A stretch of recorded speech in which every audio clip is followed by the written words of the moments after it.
Welcome to This Explainer.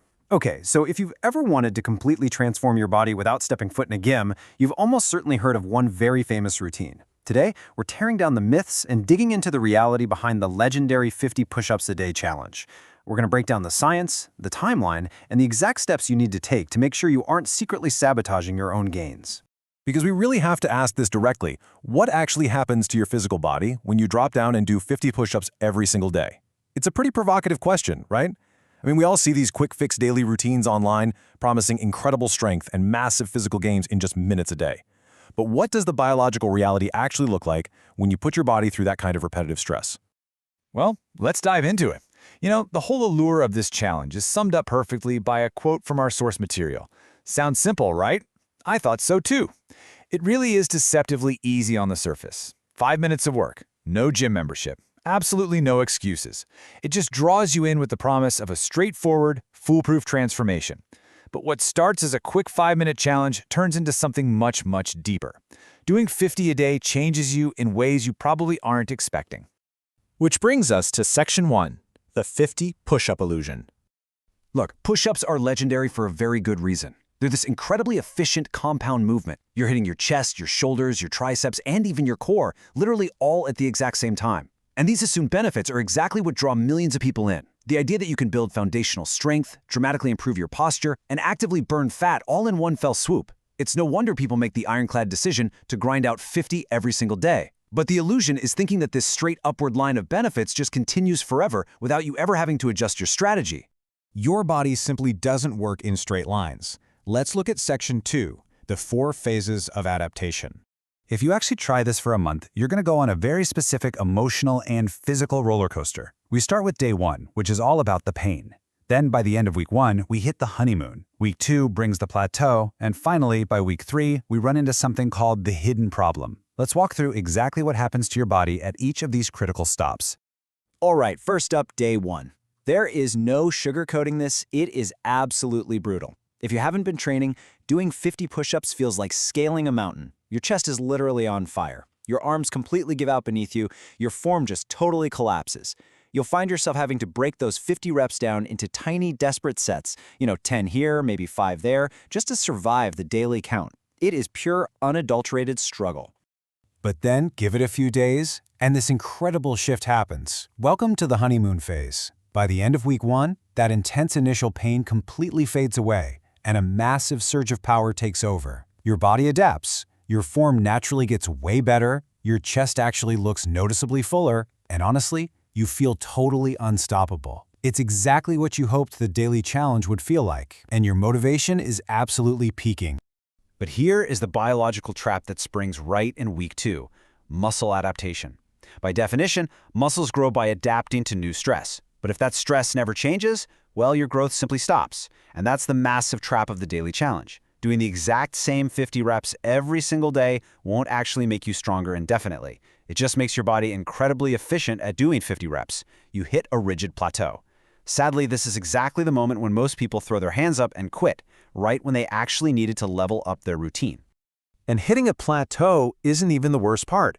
Moving to Section 3, the hidden muscular danger. There is a huge difference between your push muscles, the chest, shoulders, and triceps that are getting aggressively hammered every day, and your pull muscles in your back. In the standard 50-a-day challenge, the back is completely ignored. So by week 3, a dangerous physiological imbalance starts forming. You are getting much stronger from the front, but you remain weak or even get comparatively weaker from the back. So the crucial point here is you absolutely have to train smarter, not just harder. To protect those delicate joints in your shoulders and keep your posture strong and upright, you must proactively balance your routine. The golden rule? For every push, add a pull. That means throwing exercises like bodyweight rows, strict pull-ups, or band face pulls into your weekly schedule. You simply cannot just push. You literally have to pull to stay healthy and structurally sound. Now that we've solved that hidden imbalance, let's pivot to Section 4. 3 gains destroying mistakes. There are 3 major culprits here that you need to eliminate immediately. First up, going too fast. Remember, momentum is not strength. If you were just bouncing off the floor quickly to get the reps over with, you're cheating your muscles. Slow, highly controlled reps are what actually build real muscle fiber. Second, no variation. If you don't actively switch your grip width or the incline angle of the push-up, your body stops adapting. You have to keep it guessing to force growth. And third, ignoring pain.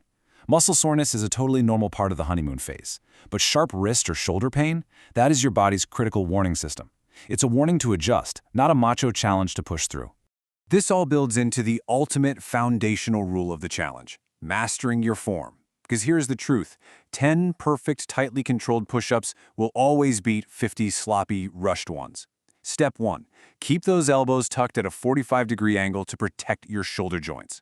Step 2. Keep your core completely tight, bracing like you're holding a plank. Step 3. Squeeze your glutes to lock in full body control. Do this, and you won't just look strong on the outside, you will actually generate real functional strength. And here is your secret weapon for real growth. 2. You need exactly 2 rest days a week. Now, I know it sounds counterintuitive when you are attempting a quote-unquote daily challenge, but respecting your recovery is how you actually win the long game. Muscles simply do not grow while you are aggressively training them. They repair and grow larger only when you are resting. Adding 2 full rest days to your week will skyrocket your actual physical results and keep you far away from the burnout zone. So, how do we put all of this together? Section 5, the SMART 7-Day Plan. Let's walk through this highly effective, scientifically balanced schedule. Day 1, you test your max reps to see exactly where your starting baseline is. Day 2, you hit 50 total push-ups, breaking them into whatever sets you need to survive. Day 3, we implement active recovery. Take a brisk walk or do some deep stretching. Day 4, we bring in that crucial adaptation by adding variations like wide grip or incline push-ups. Day 5 is essential. This is when you add that pulling exercise we discussed earlier to solve the hidden problem of muscular imbalance. Day 6 is a full, complete rest day for maximum muscle growth. And finally, on day 7, you retest your 50 push-ups, but this time aiming for much cleaner form. If you repeat this structure weekly, you perfectly apply all the rules of adaptation, variation, and recovery. Which brings us to the most powerful takeaway of this entire explainer. Real strength isn't built just by counting reps on a calendar. It's built by earning them with pristine form, smart recovery, and balanced mechanics. So are you ready to train smarter? If you follow the blueprint we laid out today, you will absolutely transform your physical progress. And as a really fascinating bonus note from the source material, you can actually double this progress when you learn to naturally boost your testosterone, a captivating topic we'll definitely have to explore in a future deep dive. For now, focus on your form, balance your pushes with your pulls, and remember to rest. Keep learning, keep adapting, and we'll see you next time.